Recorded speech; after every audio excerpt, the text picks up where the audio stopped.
ईश्वर में आप सभी को कोटि-कोटि नमन मेरे प्यारे भाइयों और बहनों। मैं आज आपको एक बात बता देना चाहता हूँ कि आज सोसाइटी की जो सच्चाई है, समाज की जो सच्चाई है, उस बारे में मैं बताना चाहता हूँ। हम आपस में लड़ते हैं, एक-दूसरे को मारते हैं, काटते हैं, एक-दूसरे के विरोध जाते हैं।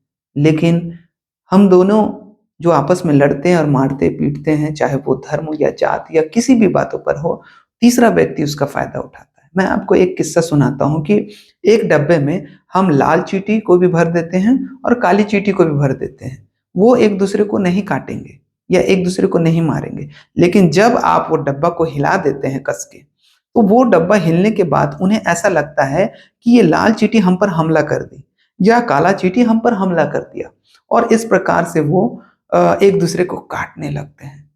तो इसमें गलती किसकी है? लाल वाली चींटी की कि काले वाली चींटी की? कि वो जो डब्बा हिलाया उसकी। तो जो डब्बा हिलाया उसकी।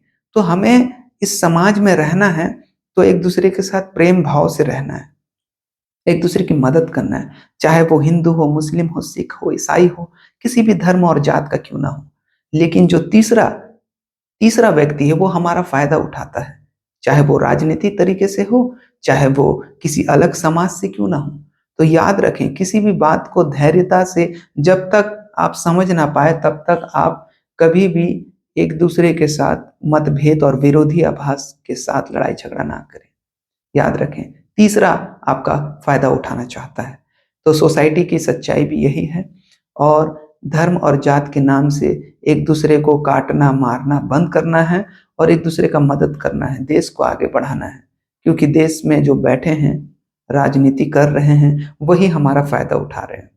तो ये बात को समझें और अपने एजुकेशन को बढ़ाएँ, ज्ञान को सीखें और एक-दूसरे का मदद करें। ईश्वर आप सभी को आशीष दे। धन्यवाद।